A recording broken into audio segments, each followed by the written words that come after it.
کہ غریب کسان بھی مارا جاتا ہے اور شہر میں بسنے والا غریب جس نے جو مزدوری یا دیہڑی دار لوگ ہیں نہ ان کو گندم سستی ملتی ہے نہ ان کو سبزی سستی ملتی ہے نہ چینی سستی ملتی ہے. اچھا بھٹ صاحب ایک چیز میں جانوں گی, ظاہر ہے آم کس کو پسند نہیں اور پھلوں کا بادشاہ کہلایا جاتا ہے. پاکستانی آم تو دنیا بھر میں مشہور ہے اور ہمارے ملک سے بہت بڑی تعداد میں ہم دیکھتے تھے اچھا آم جو ہے وہ باہر جایا کرتا تھا. اس بار ہم دیکھ رہے ہیں کہ یہاں پر موجود ہے اور بڑی اچھی مناسب قیمت میں وہ اویلیبل بھی ہے, خوبصورت بھی ہے, بڑے اچھے ٹیسٹ وائز بھی. اگر میں بات کروں تو یہ کیا معاملہ ہے, کیونکہ ہم تو بڑا کچھ چیزیں ظاہر ہے جو ہم ایکسپورٹ کرتے ہیں ہماری بڑی محدود سی یہ ایک انڈسٹری آپ کہہ لیں, تو یہی کیا معاملہ ہے ذرا سمجھے گا. اچھا میں کہیں پر ایک رپورٹ پڑھا تھا, تب آم کا ذکر بھی ہو ہی رہا ہے. آم ہمارے پاکستان کے پوری دنیا میں مشہور ہے, پوری دنیا میں آم کھائے جاتے ہیں پاکستان سے منگوا کے, لیکن آپ یہ دیکھیں کہ میں ایک رپورٹ پڑھا تھا کہ 70 سے 80 سے 90% تک ڈکلائن ہوا ہے آم کی ایکسپورٹ کے اندر اس دفعہ. اور آپ کی بات بالکل ٹھیک ہے کہ ایسا زبردست آم آپ کو مل رہا ہے 150 میں, 120, 140, 200 میں, تو زبردست آؤٹ اسٹینڈنگ اسٹور کوالٹی کا آپ کو آم آپ کو ٹھیلوں کے اوپر پڑا مل رہا ہے. ایکسپورٹ کوالٹی جسے ہم کہتے ہیں. تو میں یہ پوچھ رہی ہوں واٹس ایپ کے بڑا ہم ایکسپورٹ کرتے تھے آم کی, میں خاص طور پہ بات کروں اس وقت تو سیزن بھی ہے, لیکن یہ ایکسپورٹ کوالٹی آم اس وقت ہم دیکھ رہے ہیں کہ یہاں پر اویلیبل ہے, سستے داموں میں لوگوں کو اویلیبل ہے. یہ ذرا معاملہ کیا ہے یہ سمجھا دیں.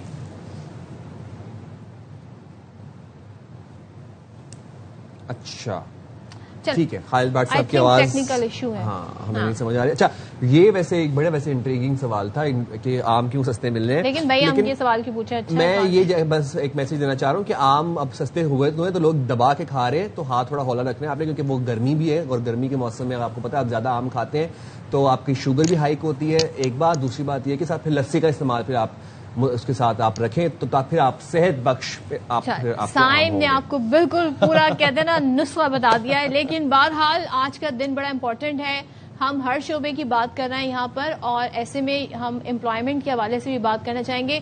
کل میں کچھ نمبرز دیکھ رہی تھی اور میں ہمیشہ اس بات پہ ہمارے شو میں آواز ہمیشہ اٹھائی جاتی ہے, صحت کا شعبہ ہو, تعلیم کا شعبہ ہو, بہت نگلیکٹڈ ہے. اس میں اس بار اس بجٹ میں کیا ہوگا اور کیا کیا جائے گا, بیکاز اب جو ہمارا فیوچر ہے نا وہ ڈپینڈ کرتا ہے ہمارے یوتھ پر. بالکل جی. خالد بھٹ صاحب کی آڈیو ریکنیکٹ ہو چکی ہے. خالد بھٹ صاحب آپ سے جاننا یہی چاہ رہے, صدر نے یہی سوال کیا تھا آپ سے کہ آم جو کہ ایکسپورٹ کوالٹی تھا وہ ہم دیکھ رہے ہیں اب ٹھیلوں پہ پڑا ہوا ہمیں مل رہا ہے 150, 200, 250 روپے کے اندر, اور یہ وہ آم تھا جو پچھلے سال یا اس سے پچھلے سال ہمیں 350, 400 روپے تک مل رہا تھا. کیا وجہ ہے؟ جی ہم یہی کہنا چاہتے ہیں کہ زراعت پاکستان کا تقریباً کوئی 24% جو ہے نا معاشی طور پہ اس میں زراعت کا کردار ہے, 40% اس سے لوگ جڑے ہوئے ہیں, اور جو شہری لوگ ہیں, جو غریب لوگ ہیں, ان کے لیے سب سے زیادہ یہ ہے کہ ہم سستی چیزیں پیدا کریں اور غریب شہری کو بھی ملے اور غریب کسان کا بھی گزارا ہو جائے.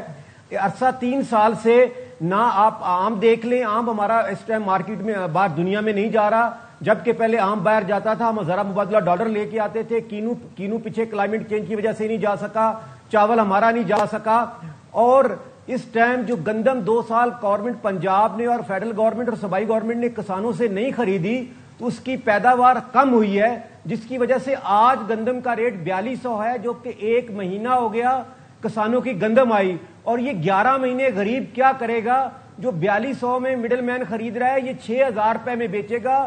آج لاہور میں روٹی 22 ہے, کراچی میں اس ٹائم 26 روپے کی ہے, کوئٹہ میں 30 روپے کی ہے. آج جب فصل آ گئی ہے, اور فصل اس لیے نہیں آ سکی کیونکہ کلائمیٹ چینج کی وجہ سے 15 سے 20 من پر ایکڑ ہمارا جو ہے ایوریج کم ہو گئی, اور دوسرا گورنمنٹ کی ناقص پالیسی جو 2 سال جس طرح آلو رکھ کے آپ بیٹھے تھے, اب گندم رکھ کے بیٹھے رہے. تو نہیں ہوا نا, کلائمیٹ چینج پاکستان کے نہیں ہوا. اگر میں صرف اس خطے کے ہی ممالک کی بات کروں تو کیا وجہ ہے کہ پر ایکڑ پیداوار جو پاکستان میں ہم دیکھ رہے ہیں اس میں سب سے کم ہے, سب سے پیچھے ہیں ہم باقی ممالک سے. دنیا میں وہ لوگ 10 گنا زیادہ پیداوار اب اس پر ایکڑ سے لے رہے ہیں. تو کسان کی پیداوار بڑھانے کے لیے اب کیا کیا جائے, بجٹ میں اس میں کیا ہے کسانوں کے لیے؟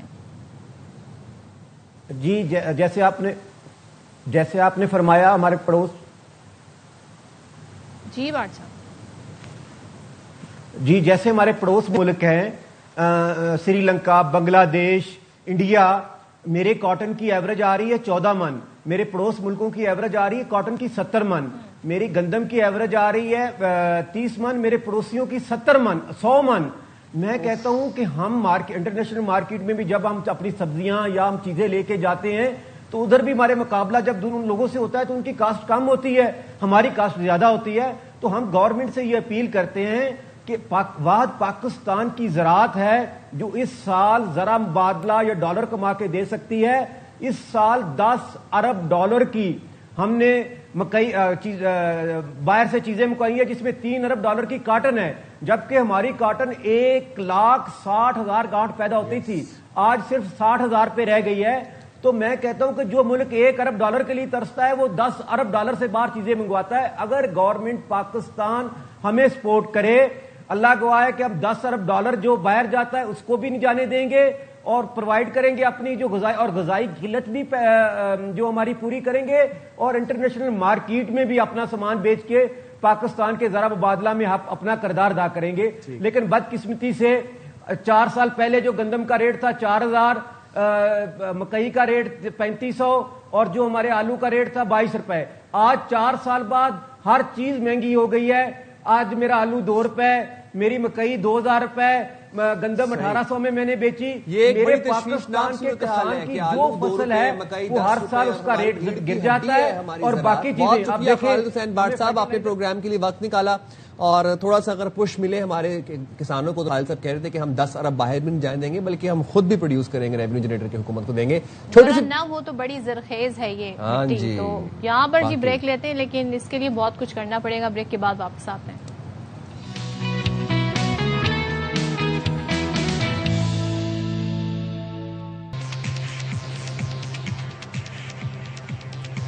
السلام علیکم, ویلکم بیک ٹو باخبر سویرا. جناب امید کرتے ہیں آپ کے دن کا آغاز بہت خوش آئند ہوا ہوگا. کل تقریباً شام کے ٹائم نا ڈونلڈ ٹرمپ کی آئی ایک ٹویٹ ٹروتھ سوشل پہ, وہی جس طرح وہ اپنا میسج پورا پیغام لکھتے ہیں, اور وہ دیکھ کے پڑھ کے میں چونک گیا. میں کہا یہ ٹرمپ صاحب پھر دوبارہ سے شروع ہونے لگے. انہوں نے لکھا یہ کہ آج رات, مطلب کل کی رات, ہم ایران کو دوبارہ ہٹ کرنے جا رہے ہیں اور ان کے اینٹی ایئر کرافٹ سارے اور میزائلز اور ان کی بیسز اور نیوی اڑا کے رکھ دیں گے.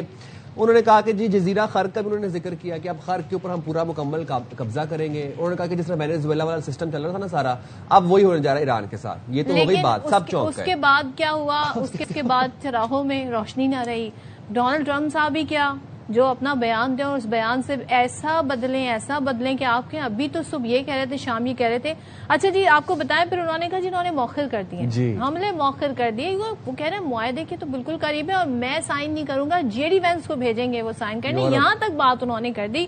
دوسرا آپ کو بتائیں کہ امریکہ اور ایران کے درمیان جو معاہدہ ہے اس کے تمام نکات پر اکارڈنگ ٹو امریکہ اتفاق ہو گیا. متعلقہ فریقین نے منظوری دے دی ہے. ڈونلڈ ٹرمپ صاحب نے یہ بات بھی ہمیں سوشل میڈیا میں بتائی ہے اپنے پوسٹ کے ذریعے کہ امریکہ, اسرائیل, سعودی عرب, پاکستان, متحدہ عرب امارات, قطر, ترکی, بحرین, کویت, اردن اور مصر نے ان تمام نکات سے اتفاق کیا ہے, جبکہ معاہدے پر دستخط کی تاریخ اور مقام کا جلد اعلان کیا جائے گا. اس سے پہلے وہ دھمکی لگا رہے تھے, اب وہ یہ بتا رہے ہیں امریکی صدر نے ایران کی اعلیٰ قیادت سے بات چیت کے بعد گزشتہ رات حملوں کا فیصلہ موخر. اچھا جی, وہ تھوڑی دیر بعد جب وہ پہلے تو دھمکی والی ٹویٹ آئی, اس کے تھوڑی دیر بعد جناب ایک اور ٹویٹ آئی, وہی لمبی سی. اس پہ انہوں نے لکھا کہ ابھی تو جو ہماری بات چیت ہو گئی ہے جناب, اب ہم یہ جو حملہ ہے نا یہ موخر کر رہے ہیں. فاکس نیوز کو انٹرویو دیا صدر ٹرمپ نے اور کہا کہ ایران سے تاریخ کا سب سے بڑا معاہدہ ہو سکتا ہے. ایرانی حکام ہتھیار ڈالنے کے لیے سفید جھنڈا لہرا سکتے ہیں اور یہ کہہ سکتے ہیں کہ امریکہ بڑی طاقت ہے اور ہم یہ بات مانتے ہیں. مطلب انہوں نے کہہ دی, اپنے دل کی بات کہہ دی کہ وہ چاہتے کیا ہیں, کس وجہ سے معاہدہ اپنے انجام کو نہیں پہنچ رہا ہے.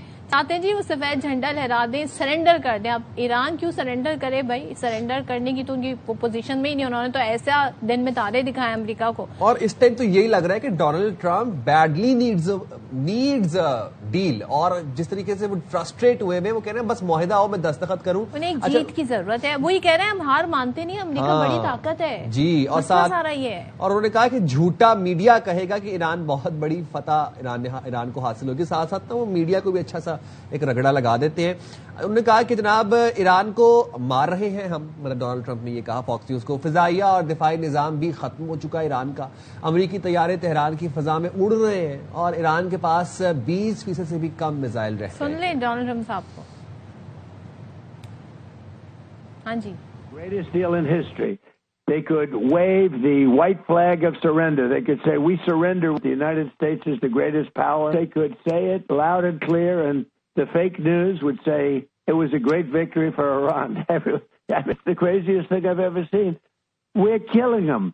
It's killing them. They have no Navy. They have no Air Force. They have no anti-aircraft. We're flying planes over the middle of Tehran.